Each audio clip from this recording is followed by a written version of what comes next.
Hello everyone, hi, welcome to Edunation. In this lecture, we are going to discuss about Ohm's law. And this law is very important क्योंकि इस law के बिना class 10th का जो हम लोग electricity पढ़ते हैं, जो भी न्यूमेरिकल्स बनाएंगे वो सारे न्यूमेरिकल्स में इस लॉ का यूज होता है। इसलिए इस लॉ को आप बहुत ही बेहतरीन तरीके से देखें स्टूडेंट, आपके सारे कॉन्सेप्ट यहाँ पे क्लियर कर दिया जाएगा। ठीक है, तो इस लॉ के बारे में देखिए क्या कहा जाता है। तो हम लोग पढ़े हैं सर कि अगर हम लोग किसी कंडक्टर पे किसी कंडक्टर पे अगर यहाँ पे पोटेंशियल डिफरेंस अगर अप्लाई कर देते हैं सर, किसी कंडक्टर पे अगर पोटेंशियल डिफरेंस ऐसे हम लोग V अप्लाई कर दिए सर, है ना, ठीक है, V अप्लाई कर दिए तो सर क्या होता है, इस कंडक्टर पे करंट फ्लो होना स्टार्ट कर देता है ना। तो इस कंडक्टर पे जैसे पोटेंशियल डिफरेंस अप्लाई किया, इस पे करंट फ्लो होना स्टार्ट हो जाएगा, है ना। तो यहाँ पे सर करंट फ्लो होना स्टार्ट कर दिया पॉजिटिव साइड से नेगेटिव साइड, ये हम लोग पढ़ चुके हैं पिछले लेक्चर में। अब जॉर्ज साइमन ओम आया, एक साइंटिस्ट आया, वो यहाँ पे कुछ स्टडी किया। क्या स्टडी किया, तो ये किया कि सबसे पहले वो एक सर्किट बनाया। सपोज कि यहाँ पे कॉपर वायर ले लिया, वो मटेरियल को फिक्स कर दिया। कौन सा वायर लिया, तो सर ये कॉपर का वायर ले लिया, है ना। अब मटेरियल को चेंज नहीं कर रहा, ठीक है। अब मान लेते इस वायर का लेंथ वो यहां से यहां तक एल लेंथ लिया, तो लेंथ को वो फिक्स कर दिया है। लेंथ को, वायर के लेंथ को क्या कर दिया, फिक्स कर दिया। अब ये कॉपर, ये जितना भी वायर का मोटाई थिकनेस है, मान लेते इसका एरिया ए है, ये फिक्स कर दिया। और टेम्परेचर को भी क्या कर दिया, वो कांस्टेंट कर दिया, टेम्परेचर भी कांस्टेंट कर दिया। तो जॉर्ज साइमन ओम क्या क्या रिलेशन निकाला, किसके किसके बीच रिलेशन निकाला सर, वो रिलेशन फाइंड आउट किया करंट और पोटेंशियल डिफरेंस के बीच में। रिलेशन फाइंड आउट किया किसके किसके बीच में सर, बिटवीन करंट जो फ्लो हो रहा है सर, और उस सर्किट पे जो हम पोटेंशियल डिफरेंस अप्लाई किए, करंट एंड पोटेंशियल डिफरेंस के बीच में एक रिलेशन फाइंड आउट किया ओम, उसी को बोला गया ओम्स लॉ। तो क्या किया सर वो, तो सबसे पहले एक मटेरियल ले लिया, कॉपर लिया, मटेरियल फिक्स कर दिया कॉपर, ठीक है। दूसरा चीज क्या किया सर वो, तो वायर का मोटाई को फिक्स कर दिया, और वायर के लेंथ को फिक्स कर दिया, और टेम्परेचर को फिक्स कर दिया। तो सारे फिजिकल फैक्टर्स को कांस्टेंट कर दिया। अब यहां से क्या किया वो, तो स्टडी किया, क्या स्टडी किया वो देखा यहाँ पे, तो एक चार्ट बनाया। क्या चार्ट बनाया, यहाँ पे V लिया और यहाँ पे I लिया, ठीक है। अब वो धीरे धीरे क्या कर रहा है, यहाँ पे मान लेते वो पोटेंशियल इस सर्किट के अंदर, सपोज कीजिए आप वही वाला सर्किट यहाँ पे थोड़ा सा बना देते,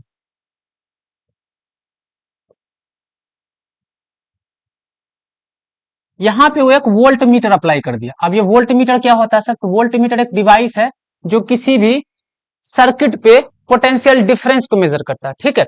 और यहीं पे किसी सर्किट पे वो एमीटर भी यूज कर दिया। इस एमीटर का काम है सर करंट को मेजर करना। अब वो क्या किया, जैसे यहाँ पे पोटेंशियल डिफरेंस अप्लाई किया गया सर, यहाँ पे करंट फ्लो होने स्टार्ट हो जाएगा, 1 ampere 2 ampere 3 ampere current flow होने स्टार्ट हो जाएगा। अब क्या किया, देखा कि जब पोटेंशियल जीरो था, जब पोटेंशियल जीरो था तो सर्किट पे कोई भी करंट फ्लो नहीं किया, सर्किट पे कोई भी करंट फ्लो नहीं किया। अब जॉर्ज साइमन ओम क्या किया, सपोज कीजिए आप वो 5 वोल्ट लगा दिए, यहाँ पे पोटेंशियल वो कर दिया 5 वोल्ट। पहले कितना किया, चलिए मान लेते 5 वोल्ट किया। तो जैसे 5 वोल्ट किया तो सपोज कीजिए यहाँ पे करंट का वैल्यू आ गया आपके पास 0.5 एम्पियर करंट फ्लो होना स्टार्ट हो गया, ठीक है। तो जाहिर सी बात है पोटेंशियल अप्लाई किया तो करंट फ्लो होगा ही। अब जॉर्ज साइमन ओम क्या क्या, करंट को इंक्रीज किया, सॉरी पोटेंशियल को इंक्रीज किया। 5 से अब क्या कर दिया सर वो, 5 से कर दिया 10, 5 से कितना कर दिया पोटेंशियल को, पोटेंशियल डिफरेंस को अप्लाई कर दिया sir 10 volt. Potential difference 10 volt किया तो क्या देखा, करंट भी इंक्रीज हो गया। ये कितना टाइम किया सर, ये 2 टाइम्स किया, यहां से यहां तक 2 टाइम्स इंक्रीज किया, तो करंट भी सर 2 टाइम इंक्रीज हो गया, 1.0 एम्पियर हो गया, ठीक है। तो क्या देख रहा हो, पोटेंशियल को इंक्रीज किया तो करंट भी इंक्रीज हो रहा। फिर वो क्या कि यहाँ पे नहीं रुका, फिर और किया वो, तो सर पोटेंशियल को कर दिया 15, पोटेंशियल को कितना कर दिया 15 कर दिया, तो करंट भी अब इंक्रीज हो गया, कितना हो गया, तो ये 1.5 हो गया। तो क्या देखा वो कि जितने टाइम्स पोटेंशियल डिफरेंस को इंक्रीज कर रहे उतना ही टाइम्स करंट में भी इंक्रीमेंट हो रहा। ये बहुत दूर तक फॉलो हुआ, कब तक फॉलो हुआ, जब तक उस कंडक्टर का टेम्परेचर चेंज नहीं हो गया। तो यहां से इसको क्या पता चला कि यहां से अगर हम कितना टाइम इंक्रीज किए सर, 2 टाइम्स करंट भी इंक्रीज हो रहा। पोटेंशियल यहां से यहां तक 5 3 15 टाइम्स, 3 टाइम्स इंक्रीज हुआ सर। तो करंट यहां से यहां तक कितना टाइम इंक्रीज हो रहा सर, 3 टाइम्स इंक्रीज हो रहा सर। तो यहां से उसको एक लीनियर रिलेशन पता चला पोटेंशियल और करंट के बीच में, अगर किसी कंडक्टर के क्रॉस हम पोटेंशियल लगा दिए हैं, वहां पे करंट फ्लो हो रहा है और ये करंट इंक्रीज करेगा किसके रिस्पेक्ट में सर? पोटेंशियल डिफरेंस के रिस्पेक्ट में। अगर पोटेंशियल डिफरेंस को हम 1 टाइम इंक्रीज कर रहे हैं तो करंट 1 टाइम इंक्रीज हो रहा है, पोटेंशियल डिफरेंस को 2 टाइम इंक्रीज कर रहे हैं तो करंट 2 टाइम इंक्रीज हो रहा है। यहीं से एक स्टेटमेंट दिया कि सर किसी कंडक्टर पे अगर करंट फ्लो हो रहा है तो पोटेंशियल का वैल्यू को इंक्रीज करने से, पोटेंशियल का वैल्यू को इंक्रीज करने से करंट भी इंक्रीज होगा। कंडीशन क्या है सर? तो कंडीशन ये है कि आपको ये मटेरियल चेंज नहीं करना पड़ेगा, है ना, इसका टेम्परेचर को चेंज नहीं करना पड़ेगा, इसका एरिया को चेंज नहीं करना पड़ेगा, लेंथ को चेंज नहीं करना पड़ेगा। सपोज कीजिए आपके पास पोटेंशियल 5 वोल्ट पे अगर आपका करंट आ रहा है सर 1 एम्पियर, अगर आप 10 वोल्ट कर देंगे 2 टाइम्स किए तो करंट आपका आ जाएगा 2 एम्पियर, अगर 15 कर देंगे तो करंट आपका आ जाएगा 3 एम्पियर। इस तरह से अगर आप पोटेंशियल कर देंगे 20 वोल्ट तो करंट आ जाएगा 4 एम्पियर। यानी कि जितने टाइम्स इंक्रीमेंट हम पोटेंशियल डिफरेंस पे कर रहे हैं उतना ही इंक्रीमेंट किस पे आ रहा है सर? करंट पे आ रहा है। यही कह रहा है ओम्स लॉ। तो यहां से एक स्टेटमेंट दिया, वो क्या स्टेटमेंट दिया? तो स्टेटमेंट को गौर से सुनिए, क्या दिखा स्टेटमेंट में, देखिए यहां पे लिखा गया है Ohm's law state that the current flowing through a conductor is directly proportional to the potential difference applied across the ends of conductor provided that the temperature and other physical factor of the conductor remain same। क्या कहा कि sir current जो है वो directly proportional है, किसके directly proportional है बच्चा? तो पोटेंशियल डिफरेंस के डायरेक्टली प्रोपोर्शनल। डायरेक्टली प्रोपोर्शनल का मतलब होता है अगर एक क्वांटिटी को बढ़ाएंगे उसके रिस्पेक्ट में दूसरा क्वांटिटी भी इंक्रीज होता है, ऐसे रिलेशन को कहा जाता है डायरेक्टली प्रोपोर्शनल। तो यहां पे जो ओम्स किया था वो करंट को इंक्रीज, पोटेंशियल को इंक्रीज कर रहा था, करंट भी इंक्रीज हो रहा था, इसलिए डायरेक्टली रिलेशन कहा गया। कैसा प्रोपोर्शनल कहा गया? डायरेक्टली प्रोपोर्शनल कहा गया। कंडीशन क्या रखा है सर? कंडीशन ये है कि सर आपका टेम्परेचर क्या रहना चाहिए? कांस्टेंट रहना चाहिए, टेम्परेचर चेंज आपको नहीं करना है। And other physical factor, other physical factor में क्या आता है? अगर एक बार कॉपर वायर में चेक कर रहे हैं तो कॉपर वायर तक ही रहेगा, अगर फिर मटेरियल बदल देंगे तो आपका रेशियो चेंज हो जाएगा। तो यहाँ पे अदर फिजिकल फैक्टर में आपका क्या आया? Area of the cross section आया, यानी वायर का थिकनेस, वायर कितना मोटा है, एरिया, वायर का लेंथ सर, और मटेरियल सर। अगर आप कॉपर लेके कर रहे हैं तो कॉपर लेके ही कीजिए, आयरन लेके कर रहे हैं तो आयरन लेके ही कीजिए।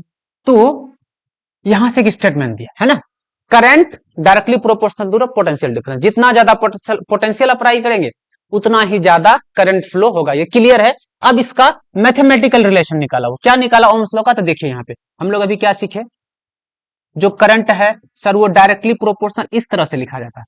डायरेक्टली प्रोपोर्शनल मतलब एक क्वांटिटी बढ़ाएंगे तो दूसरा भी बढ़ेगा सर, पोटेंशियल के डायरेक्टली प्रोपोर्शनल होता है करंट। ठीक है, इसको हम लोग रिवर्स करके लिख देते हैं, potential is directly proportional to current. इसको ऐसे लिखने में कोई बुराई नहीं है। अब ये इसको बोला था साइन ऑफ प्रोपोर्शनैलिटी। तो साइन ऑफ प्रोपोर्शनैलिटी को हटाने के लिए हम लोग कोई कांस्टेंट डालते हैं। तो यहां पे हम लोग कांस्टेंट लाएंगे, एक नया कांस्टेंट, यहां पे इक्वल टू का साइन डालेंगे, उस कांस्टेंट का नाम है क्या लाएंगे सर? तो उस कांस्टेंट का नाम है आर, उस कांस्टेंट का नाम है आर। ये है mathematical form of Ohm's law, ये मैथमेटिकल फॉर्म हो गया। अब यहां पे जो आर है सर, इस आर को कहा जाता है, इस आर को क्या कहा जाता है सर? ये आर जो है आपका, R is constant of proportionality, constant of pro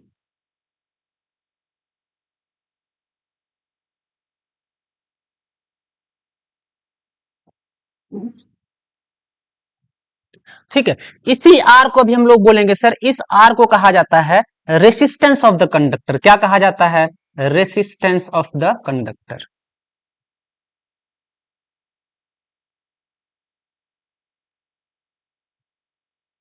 उस कंडक्टर का इसको रेसिस्टेंस कहा जाता है।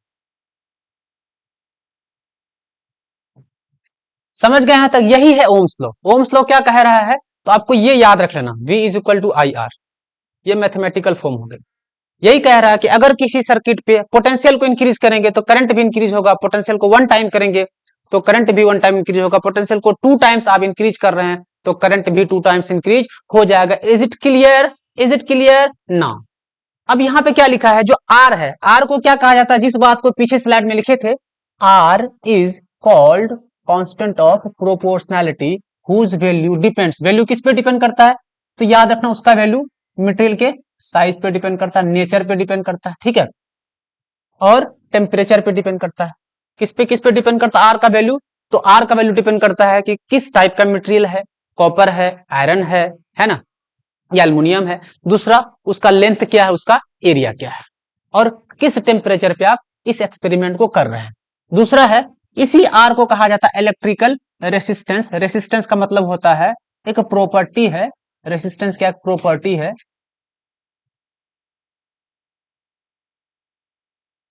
प्रॉपर्टी ऑफ मटेरियल होता है ये, जिसके वजह से प्रॉपर्टी ऑफ मटेरियल क्या करता है ये, to oppose the current. Current को हमेशा कोई भी वायर जाने देना नहीं चाहता, उसको रोकता है। इसी एक प्रॉपर्टी जिसको इलेक्ट्रिकल रेसिस्टेंस कहा जाता है। कोई दिक्कत है यहां तक? Is it clear? चलिए अब आगे देखिए क्या लिखा हुआ। आगे यहाँ पे क्या लिखा है, पहले हम आपको समझा देते हैं आगे क्या लिखा हुआ। अभी हम लोग पढ़े कि सर जो ओम्स लॉ आपके पास आया सर, वो V is equal to I R के बराबर आया सर। V किसके बराबर आया सर? तो V इज इक्वल टू आपके पास आई आर के बराबर, ये पढ़े हैं, ठीक है। V is equal to I R आया सर। चलिए इसको अच्छे से समझते हैं। V is equal to I R. अब इस आई को हम लोग इधर लेके आ जाते हैं, तो V डिवाइड बाई आई जो आएगा आपका वो R आ जाएगा सर, ठीक है। V डिवाइड बाई आई वो R आ जाएगा।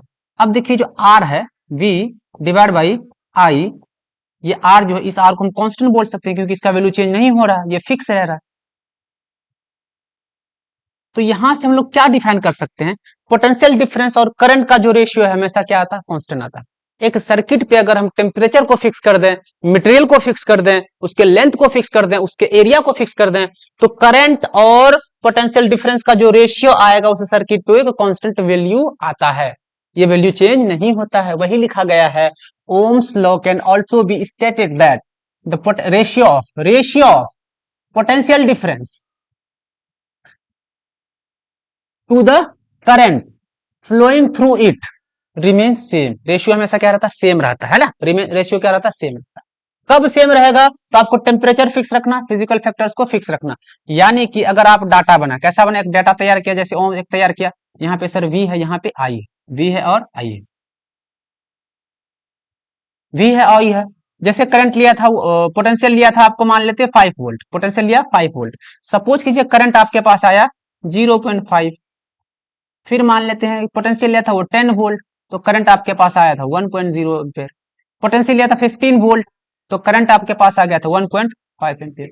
तो किसी भी यहाँ पे निकालिए, यहाँ पे निकालिए, यहाँ पे निकालिए, है ना, कहीं पे भी निकालिए। मान लेते हैं हम लोग V1 बाई V2 निकाल लेते हैं, पहले वाले को V1 by V2, V1 by I1 निकालिए, V1 बाई I1 निकालिए, कितना आएगा ये, V1 है आपका 5 डिवाइड बाई 0.5, तो ये किसके बराबर आया सर, ये 10 के बराबर आया।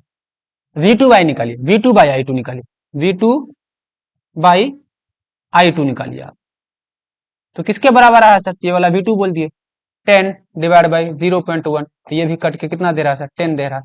यानी कि V और I का रेशियो क्या आ रहा है, सेम आ रहा है। इसलिए कह रहा है किसी सर्किट पे अगर हम उसके एरिया को सेम रखें, कंडक्टर के लेंथ को सेम रखें, टेम्परेचर को चेंज ना करें, जो करंट फ्लो हो रहा है और जो पोटेंशियल डिफरेंस अप्लाई किया गया है, दोनों का रेशियो हमेशा कांस्टेंट वैल्यू आ रहा है। यहाँ पे 10 आ रहा है, किसी और वायर के लिए अलग आएगा, हमेशा क्या रहेगा, रेशियो सेम रहेगा। ये क्लियर है? चलिए अब क्या है, रेसिस्टेंस को समझिए। रेसिस्टेंस क्या है,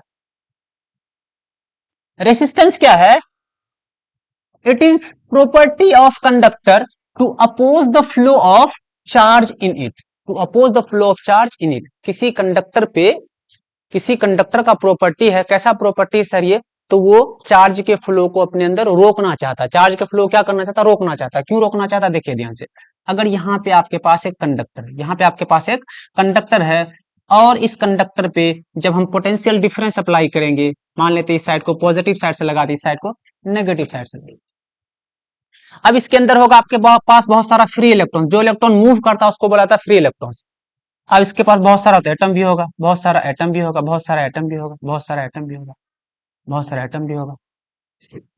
मान लेते हैं, मान लेते हैं कोई इलेक्ट्रॉन इस वाले साइड से इधर आना चाह रहा है, नेगेटिव साइड से पॉजिटिव साइड आना चाह रहा है। जैसे यहाँ पे आ गया, इससे टकराएगा, ये टकराया कि नहीं, मान लिया यहाँ से टकरा के इधर चला गया, यहाँ से टकरा यहाँ चला, तो यहाँ टकराया, यहाँ से टकरा फिर यहाँ आ जाएगा, फिर मान ले जाना चाह रहा, फिर यहाँ पे टकराया, तो रास्ते में इसको देखिए क्या आ रहा है, बहुत सारा रुकावट आ रहा है।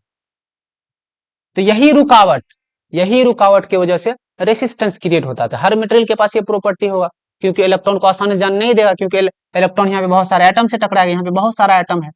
यही कॉलिजन की वजह से, ड्यू टू कॉलिजन क्या आता है, रेसिस्टेंस आता है, due to collision, due to collision क्या आता है, वायर पे डेवलप होता है रेसिस्टेंस। तो इसका मतलब ये है कि जिस भी वायर पे आप करंट कैरी कराएंगे वहां पे कॉलिजन तो होगा ही, इसी कॉलिजन की वजह से रेसिस्टेंस वहां पे डेवलप होता है। यहां तक कोई दिक्कत नहीं। चलिए देखिए ध्यान से, अब ये जो रेसिस्टेंस है, ये जो रेसिस्टेंस है, क्या कर सकते हैं हम लोग, इस रेसिस्टेंस को हम लोग वायर पे इस तरह से रिप्रेजेंट करते हैं। वायर पे अगर हमको दिखाना है किसी सर्किट पे, तो रेसिस्टेंस को इस तरह से दिखाया जाता है, इस तरह से, और यहाँ पे आर लिखा जाता है, ठीक है। इस रेसिस्टेंस का जो हम लोग यूनिट लिखते हैं सर जी, इस रेसिस्टेंस का यूनिट लिखा जाता है, यूनिट को बोला जाता है ओम, क्योंकि ओम दिया था इसलिए क्या बोला जाता है, ओम। इस ओम को हम लोग सर्किट पे रिप्रेजेंट करते हैं इस वाले सिंबल से, इस सिंबल का नाम है सिग्मा। जैसे मान लीजिए हमारे पास एक रेसिस्टर है, एक रेसिस्टर, रेसिस्टर मींस ऐसा डिवाइस जो रेसिस्टेंस ऑफर कर रहा है। मान लेते इस रेसिस्टर्स का रेसिस्टेंस है 5 ओम, तो इस तरह से लिखेंगे 5 ओम। यहां तक क्लियर है। रेसिस्टेंस किसी भी मटेरियल का एक प्रॉपर्टी है, जब भी उसमें करंट फ्लो करना चाहता है, करंट के रास्ते में रुकावट आता है, क्योंकि कोलिजन की वजह से रुकावट पैदा होता है, इसी प्रॉपर्टी को कहा जाता है रेसिस्टेंस। तो ये तो डेफिनेशन था, इसको अब हम लोग करंट और पोटेंशियल डिफरेंस के भी टर्म में डिफाइन कर सकते हैं। कैसे डिफाइन करेंगे, देखिए ध्यान से, कैसे इसको डिफाइन करते हैं। अभी हम लोग पढ़े हैं sir, V is equal to I R, V is equal to sir जी आई आर होता है। चलिए V इज इक्वल टू जब आई आर हुआ है ना, चलिए एक बार इसको उल्टा के लिख देते हैं, इधर लिखते आई आर और इधर लिख देते हैं V। अब हमको आर का डेफिनेशन पता करना है, इस आई को यहां से भगाइए, तो इस आर को इधर रहने दीजिए आप, और V को यहाँ V रहने दीजिए, आई यहाँ पे आपके पास नीचे आ गया, ठीक है। ये जो आर आपके पास है, this R is resistance, this R is resistance. अब देखिए न्यूमेरिकली रेसिस्टेंस का जो वैल्यू आता है किसी भी कंडक्टर पे, जो रेसिस्टेंस का वैल्यू आता है वो वैल्यू किसके बराबर होता है, उसके अंदर जो पोटेंशियल डिफरेंस है और करंट फ्लो कर रहा उसके रेशियो के बराबर आता है, हमेशा उसके रेशियो के बराबर ही आएगा, उसी को लिखा गया है। Resistance of a conductor is defined as the ratio of the potential difference across the ends of the conductor to the current flowing through it when temperature and other physical factor of the conductor remain same. यानी किसी conductor पे जब हम temperature को fix कर देते हैं, उसके लेंथ को फिक्स कर देते हैं, कंडक्टर के एरिया को फिक्स कर देते हैं, उसके अंदर जो पोटेंशियल डिफरेंस है और उसके अंदर जो करंट फ्लो कर रहा है, अगर दोनों का रेशियो आप निकालेंगे तो दोनों का वैल्यू किसके बराबर आएगा सर, उसके रेसिस्टेंस के बराबर आएगा। लेकिन एक बात ध्यान में रखना, आर जो है ये resistance does not depend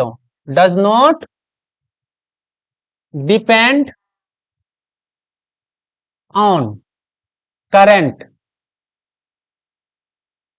and potential difference. Current और पोटेंशियल डिफरेंस पे डिपेंड नहीं करता है ना, ये मटेरियल का अपना प्रॉपर्टी है। ये करंट और पोटेंशियल डिफरेंस पे डिपेंड नहीं करता, किस पे डिपेंड करता है, तो क्या बता किस पे डिपेंड करता है, ये लेंथ पे डिपेंड करता है, ठीक है, मटेरियल के नेचर पे डिपेंड करता है, एरिया पे डिपेंड करता है और टेम्परेचर पे डिपेंड करता है। पोटेंशियल डिफरेंस और करंट का रेशियो हमेशा क्या आता है, V बाई आई, ये जो कांस्टेंट आता है हमेशा ये फिक्स वैल्यू रहेगा, कांस्टेंट है, ये क्या है, कांस्टेंट है। समझ गए बात, क्या है, कांस्टेंट है। मान लेते हैं मेरे पास यहाँ पे पोटेंशियल है 5 वोल्ट, पोटेंशियल कितना है 5 वोल्ट, ठीक है। मान लेते हैं यहाँ पे करंट है 1 एम्पियर, तो यहां से अगर हम V बाई आई करेंगे, V बाई आई ये मिलता R, तो V हमारे पास है 5 वोल्ट, V कितना 5 वोल्ट, I कितना है 1, इसको काटेंगे कितना आया, ये आया 5 ओम। ये आपका रेसिस्टेंस हो गया, आपका क्या हो गया, रेसिस्टेंस।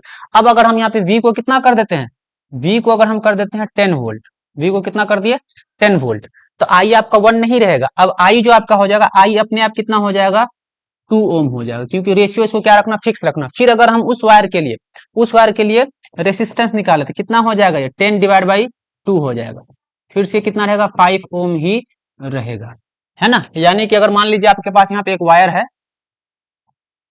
वायर है, इस पे आप पोटेंशियल अप्लाई किए 5 वोल्ट, पोटेंशियल अप्लाई किए 5 वोल्ट, तो करंट कितना चला, इस पे करंट चला सर 1 एम्पियर, करंट कितना चला 1 एम्पियर। इसका रेसिस्टेंस यहां से निकाले तो रेसिस्टेंस कितना हो गया 5 ओम हो गया। लेकिन जैसे पोटेंशियल को हम 10 वोल्ट करेंगे तो रेसिस्टेंस 10 ओम नहीं हो जाएगा, करंट अपने आप इंक्रीज हो जाएगा।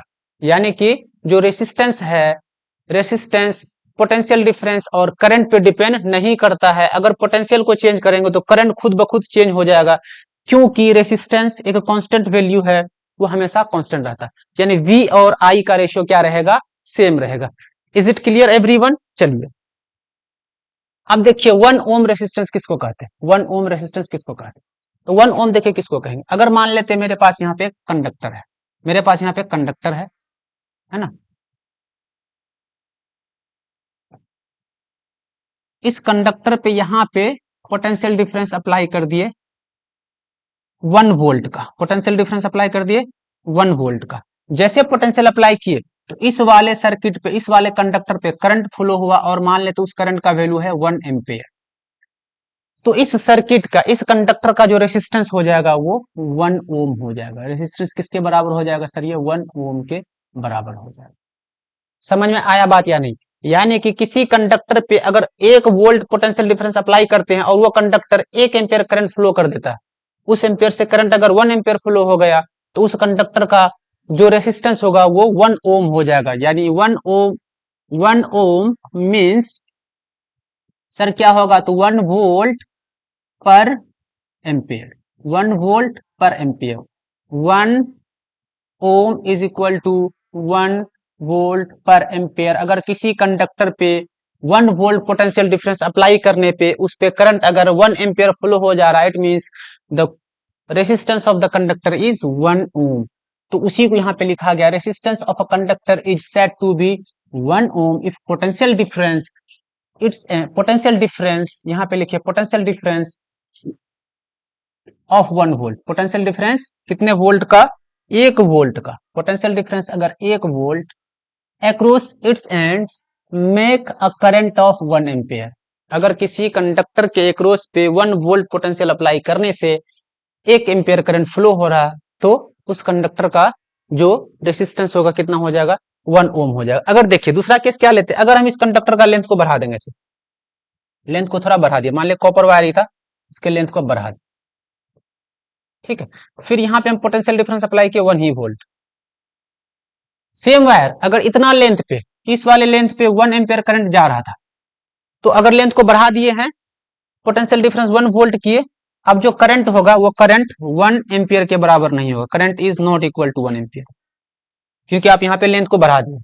तो यहाँ पे इस वाले कंडक्टर का जो पोटेंशियल रेसिस्टेंस होगा वो 1 ओम हो जाएगा, लेकिन इसका रेसिस्टेंस 1 ओम नहीं होगा, क्योंकि 1 वोल्ट पे ये 1 एम्पियर करंट होने नहीं दिया, ठीक है। तो कोई भी कंडक्टर अगर उससे पोटेंशियल हम 1 वोल्ट अप्लाई किए, अपने से वो 1 एम्पियर करंट को फ्लो होने दे देगा, तो उस कंडक्टर का जो रेसिस्टेंस हो जाएगा वो 1 ओम हो जाएगा। यहां तक क्लियर है? रेसिस्टेंस का काम है करंट को रोकना। अब देखिए यहाँ पे पोटेंशियल और आई का हम लोग ग्राफ देखते हैं। तो पोटेंशियल और आई का ग्राफ जो आता है वो स्ट्रेट लाइन ग्राफ आता है। कैसा ग्राफ है सर, ये स्ट्रेट लाइन आता है, ग्राफ हमेशा स्ट्रेट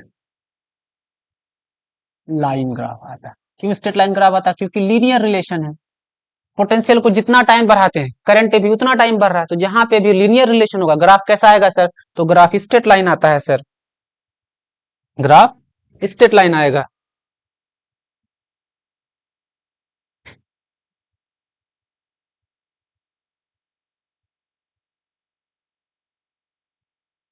चलिए देखिए यहाँ पे मान लेते हैं, यहाँ पे एक लाइन ऐसे खींच दिए, एक लाइन ऐसे ड्रॉ कर दी, ठीक है। मान लेते हैं हम लोग चार्ट तैयार कर लिए। कैसा चार्ट तैयार किए, सपोज कीजिए यहाँ पे पोटेंशियल है और यहाँ पे आपका करंट है, पोटेंशियल और करंट है। तो जब 0 वोल्ट पोटेंशियल था तो करंट आपके पास 0 था, ठीक है। अब जैसे ही हम लोग पोटेंशियल को मान लेते हैं, कितना किए हैं, पोटेंशियल को कर दिए 5 वोल्ट, 5 वोल्ट पे करंट आपका फ्लो किया 1 एम्पियर, तो 2 वोल्ट करेंगे तो करंट, सॉरी 10 वोल्ट कीजिए। अगर पोटेंशियल हम लोग 10 वोल्ट कर दें तो करंट भी 2 टाइम्स 2 एम्पियर हो जाएगा। पोटेंशियल को 15 वोल्ट कर देंगे तो करंट आपका 3 एम्पियर हो जाएगा। इसी तरह इसको 20 वोल्ट कर देंगे तो करंट आपका 4 एम्पियर हो जाएगा। चलिए अब यहाँ पे इसको प्लॉट करते हैं, यहाँ पे क्या करते हैं, इसको प्लॉट। जहाँ तो जीरो है, ये वाला पोटेंशियल का एक्सिस है और ये वाला करंट का एक्सिस है। चलिए जीरो पे पहला यहाँ पे लेते 5 वोल्ट, 10 वोल्ट, 15 वोल्ट, ये 20। इधर करंट लीजिए आप, 1 ampere, 2 ampere, 3 ampere, 4 ampere, 5 ampere, 6 ampere. तो जीरो पे जीरो था, जब 5 वोल्ट की, जब पोटेंशियल 5 वोल्ट की, ये वाला 5 है तो 1 एम्पियर करंट फ्लो किया। जब 10 वोल्ट की तो 2 एम्पियर किया। जब हम लोग यहाँ पे ग्राफ को ड्रॉ करते हैं, जब ऐसे ग्राफ को ड्रॉ करेंगे यहाँ से, तो ये एक स्ट्रेट लाइन ग्राफ आपको देगा इस तरह से, ठीक है।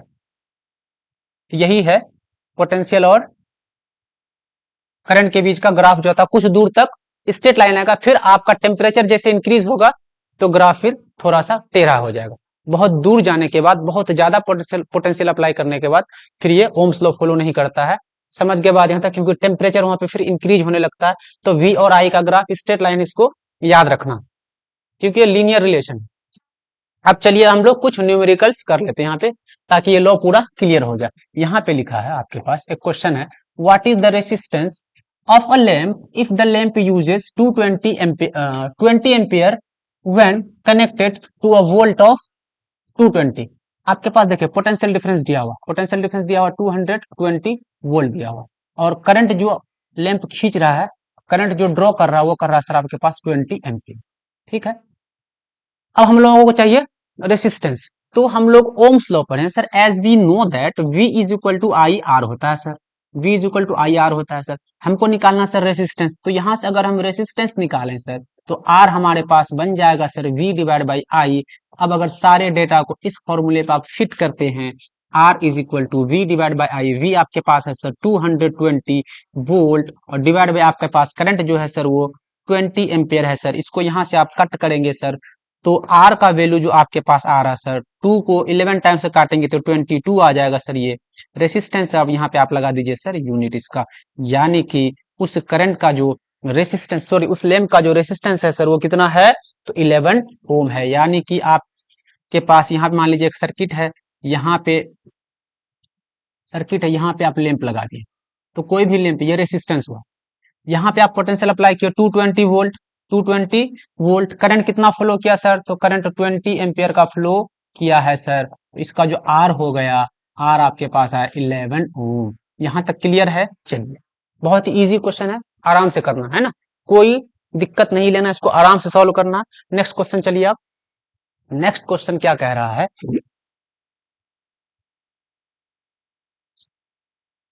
Calculate the potential difference required across a conductor of 5 ohm, conductor कितना 5 ओम का है, ठीक है, to make a current of 1.5 ampere flow through it. तो आपके पास रेसिस्टेंस दिया हुआ है, रेसिस्टेंस आपके पास है 5 ओम, है ना, 5 ओम। चलिए ओम के लिए ओमेगा बना दिए यहाँ पे, और करंट आपके पास है 1.5 एम्पेयर, ठीक है। हमें पोटेंशियल चाहिए, तो V is equal to I R होता है सर जी। तो ये फॉर्मूला बैठाइए सर, और जितने भी इंफॉर्मेशन गिवन इसको यहाँ पे फिट कीजिए, तो आपके पास V इज इक्वल टू आई है आपका 1.5 इंटू में आपका पोटेंशियल R है 5, 15 को आप 5 से मल्टीप्लाई करेंगे कितना होता है सर, तो 50, इसको यहाँ पे उड़ाइए तो 10 बनेगा, ठीक है। तो इसको थोड़ा सा इरेज करके नीचे लिख देते हैं, चलिए। तो V जो आएगा आपके पास 5 5 जा 75, नीचे 10 है, तो 1 डिजिट के बाद यहाँ पे पॉइंट बैठ जाएगा, ये आपके पास आ जाएगा वोल्ट्स। बहुत इजी कॉन्सेप्ट है, चलिए आगे चलिए। आगे लिखा है a torch bulb when cold, जब ये कोल्ड है, ठीक है, जब ये कोल्ड है, इसका रेसिस्टेंस है 1 ओम। फिर कहा कि it draws a current of 0.3 ampere when glowing a source of 3 volt, ठीक है। कैलकुलेट द रेसिस्टेंस, आपको रेसिस्टेंस निकालना, फिर आपको रीजन करना है कि उसका रेसिस्टेंस में चेंजिंग क्यों आया। तो देखिए यहाँ पे सबसे पहले हम लोग रेसिस्टेंस निकाल लेते हैं। तो आपके पास जो आर का वैल्यू है, आर आपके पास है सर, सॉरी आर नहीं है, वो पुराना आर है, आर हम लोगों को निकालना है, आर हम लोगों को निकालना है। चलिए आपके पास पोटेंशियल दिया हुआ, पोटेंशियल दिया है 3 वोल्ट्स, पोटेंशियल है 3 वोल्ट्स, और ये करंट जो ड्रॉ कर रहा है करंट ड्रॉ कर रहा है 0.3 एम्पियर, करंट ड्रॉ कर रहा है 0.3 ampere. As we know that V is equal to I R होता है, as we know that V is equal to I R होता है। अगर यहां से R आपको चाहिए तो R आपके पास बनेगा sir V divide by I बनेगा sir, V divide by I बन जाएगा सर, ठीक है। चलिए, तो R इज इक्वल टू आपके पास आएगा क्या आएगा सर जी, तो ये आया आपका V के जगह बैठाइए 3 इंटू में I के जगह बैठाइए 0. ओ सॉरी V बाई आई करना है ना आपको, V बाई आई, तो V डिवाइड बाई आई आपके पास है 0.3। यहां से आप इसको उड़ाएंगे तो यहाँ पे 10 आएगा, 3 से 3 को काट दीजिए, यहाँ पे आपके पास आया 10 ओम। तो पहले देखिए, पहले जो लैंप का रेसिस्टेंस था वो 1 ओम था, है ना, लेकिन जैसे करंट ड्रॉ किया इसका रेसिस्टेंस हो गया 10 ओम, रेसिस्टेंस इंक्रीज हुआ। तो क्यों इंक्रीज हुआ, क्योंकि जब बल्ब या लैंप करंट को लिया होगा तो उसका टेम्परेचर इंक्रीज हुआ होगा। क्या इंक्रीज हुआ होगा सर, तो टेम्परेचर इंक्रीज हुआ होगा, तो टेम्परेचर इंक्रीज होने से रेसिस्टेंस इंक्रीज हो गया। तो due to rise in temperature, due to rise in temperature, rise in temperature,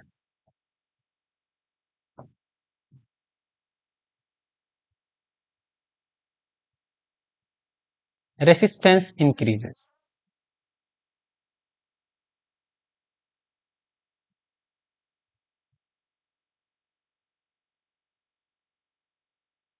यही रीजन है कि टेम्परेचर सर बल्ब का राइज हुआ तो क्या हो गया, टेम्परेचर राइज होने से रेसिस्टेंस इंक्रीज हो गया। चलिए आगे चलिए, यहां पे है एक क्वेश्चन, क्या है sir, how much current an electric heater draws, कहां से 220 वोल्ट से, है ना, resistance of the heater when it is hot 50 ohm. तो आपके पास R दिया हुआ है, R का वैल्यू है 50 ओम, ठीक है, और पोटेंशियल का वैल्यू है 220 वोल्ट्स। अब हम लोगों को पता है सर ओम्स लॉ से I जो आता है V डिवाइड बाई R आता है sir, V divide by R आता है। चलिए I लिखिए यहाँ पे, V आपके पास है 220 वोल्ट, रेसिस्टेंस आपके पास है 50, यहाँ से ये जीरो खत्म, 5 से काटेंगे, 5 4 जा 20, तो फिर 5 4 जा 20, 4.4 एम्पियर का करंट फ्लो होगा। तो बहुत ही इजी न्यूमेरिकल है, आपको इसको करते चलना है। चलिए आगे चलिए, ये क्वेश्चन थोड़ा इंपॉर्टेंट है, क्या कह रहा है देखिए ध्यान से, ये क्वेश्चन तो देख के बन जाए, क्या कह रहा है, N electric heater draws a current of 4 ampere, draws a current of 4 ampere, जब पोटेंशियल डिफरेंस आपके पास कितना 60 वोल्ट है, यानी कि पोटेंशियल डिफरेंस आपके पास है 60 वोल्ट, पोटेंशियल डिफरेंस कितना 60 वोल्ट है।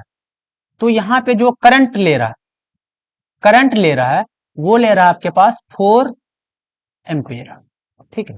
दूसरा बात कह रहा है what current will the heater draw if the potential difference increase to 120 volt, it means potential आपका हो गया है 120 वोल्ट्स, पोटेंशियल आपका 120 वोल्ट, तो करंट क्या हो जाएगा बेटा जी, तो देख के बता सकते हो। पोटेंशियल देखिए 2 टाइम्स हो गया, पोटेंशियल 2 टाइम्स हो गया है, पोटेंशियल 2 टाइम्स हो गया, तो करंट भी क्या हो जाएगा 2 टाइम्स होगा कि नहीं होगा, 4 है तो कितना हो जाएगा 8 एम्पियर हो जाएगा, ठीक है। ये तो हो गया सर, डायरेक्ट बना दिए। तो हम लोग अब इसको 2-3 तरीके से बना सकते हैं, कैसे बना सकते हैं सर, हम लोग पढ़े हैं सर पोटेंशियल डिफरेंस जो होता है, पोटेंशियल डिफरेंस, चलिए यहाँ पे हम लोग क्या बना दिए, पोटेंशियल डिफरेंस, ये V का है और ये I का है, VI, V और I। चलिए पोटेंशियल डिफरेंस कितना था सर, पोटेंशियल डिफरेंस 60 था, तो करंट कितना था आपके पास सर, करंट था 4 एम्पियर, करंट था 4 एम्पियर। सर पोटेंशियल डिफरेंस 120 कर दिया, 120 कर दिया, तो हमको करंट नहीं पता है सर, करंट नहीं पता, करंट को क्या मान लिया I1 मान लिया। तो हम लोग पढ़े हैं कि हर कॉलम में रेशियो क्या होता है, सेम होता है, ये होता है potential difference V1 by I1 constant value है, इसी तरह से V2 बाई I2 एक कांस्टेंट वैल्यू है, इसी तरह से V3 डिवाइड बाई I3 ये कैसा वैल्यू, कांस्टेंट वैल्यू है, हमेशा ये क्या रहता है, कांस्टेंट रहता है। पोटेंशियल डिफरेंस और करंट का रेशियो कांस्टेंट है, तो हम लोग यहां से बना सकते हैं, क्या बना सकते हैं सर, तो बनाइए आप यहाँ पे 60 डिवाइड बाई 4 किसके बराबर आ जाएगा सर, ये आ जाएगा 120 divide by I1। Cross multiplication कीजिएगा तो इसका मल्टीप्लीकेशन 60 के साथ 60 into I1 is equal to 4 into में 120। चलिए I1 चाहिए सर, ये हो जाएगा, ये कितना हो जाएगा, तो ये होगा सर 4 इंटू 120, इधर 60 मल्टीप्लीकेशन में, ये वाले साइड डिवीजन में भेज दीजिए इसको, तो 60 से 2 टाइम्स में 4 2 जा 8, आपके पास I1 का जो वैल्यू आया वो 8 एम्पियर आया। ये एक रूल हुआ बनाने का। दूसरा रूल, इसको दूसरे तरीके से बनाते, कैसे बनेगा दूसरे तरीके से, देखिए जब पोटेंशियल डिफरेंस था 60 वोल्ट, तो करंट कितना खींच रहा था वो, सर करंट ले रहा था आपके पास वो 4 एम्पियर करंट ले रहा था, 4 एम्पियर करंट ले रहा था। तो देखिए ध्यान से, अब हमको पता है सर, हमको क्या पता है सर, कि पोटेंशियल डिफरेंस और करंट का रेशियो तो सेम होता है, और वही रेशियो किसके बराबर आता है, रेसिस्टेंस के बराबर आ रहा है सर। यानी कि यहाँ पे आपके पास मान लेते हैं पोटेंशियल डिफरेंस अप्लाई कर दिए हैं, यहाँ पे पोटेंशियल डिफरेंस अप्लाई किए, यहाँ पे एक हीटर लगा दिए हैं, है ना, एक हीटर लगा दिए, यहाँ पे कितना पोटेंशियल अप्लाई किया सर, तो आप 60 वोल्ट अप्लाई किए हैं, यहाँ से करंट फ्लो होना सर स्टार्ट हो गया 4 एम्पियर। इसका मतलब इसका कुछ ना कुछ आर होगा, इसी आर को निकाल लेते हैं। तो हम लोगों को रेसिस्टेंस बराबर V is equal to I R होता है ना। तो अगर रेसिस्टेंस यहां से निकालें तो रेसिस्टेंस हो जाएगा sir V divide by I, V divide by आई। तो R आपके पास आया, V है 60 वोल्ट और पोटेंशियल आपके पास है 60 वोल्ट, करंट है 4 एम्पियर। यहां से आप इसको जब सॉल्व करते हैं तो बेटा जी रेसिस्टेंस आपके पास आता 15 ओम। इसका मतलब ये रेशियो तो कांस्टेंट रहेगा, आप पोटेंशियल बढ़ाइए, पोटेंशियल बढ़ाइए, करंट बढ़ाइए, इस रेशियो को तो कोई फर्क पड़ने वाला है नहीं, ये हमेशा कांस्टेंट रहेगा। इट मींस वो जो हीटर है, हीटर का रेसिस्टेंस कांस्टेंट रहेगा, रेसिस्टेंस कांस्टेंट रहने वाला। अब केस 2 पे आप क्या किए, केस 2 में आप क्या किए हैं, केस 2 आप क्या अप्लाई किए हैं सर, केस 2 जो है आपका, आप यहाँ पे पोटेंशियल अप्लाई कर दिए हैं 120 वोल्ट, ठीक है। आपको रेसिस्टेंस पता, रेसिस्टेंस क्योंकि कांस्टेंट रहने वाला है, रेसिस्टेंस कांस्टेंट रहने वाला, तो आपके पास रेसिस्टेंस जो है सर वो 15 ओम है, तो 15 ओम ही रहेगा।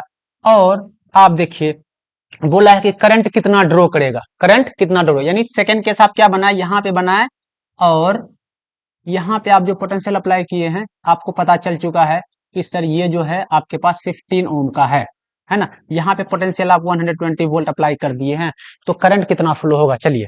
तो हम लोगों को सर पता है V is equal to I R होता है sir ji, V is equal to I R होता है सर। अगर यहाँ से हम लोग I का फॉर्मूला बनाए सर, तो I इज इक्वल टू हो जाएगा sir V divide by are.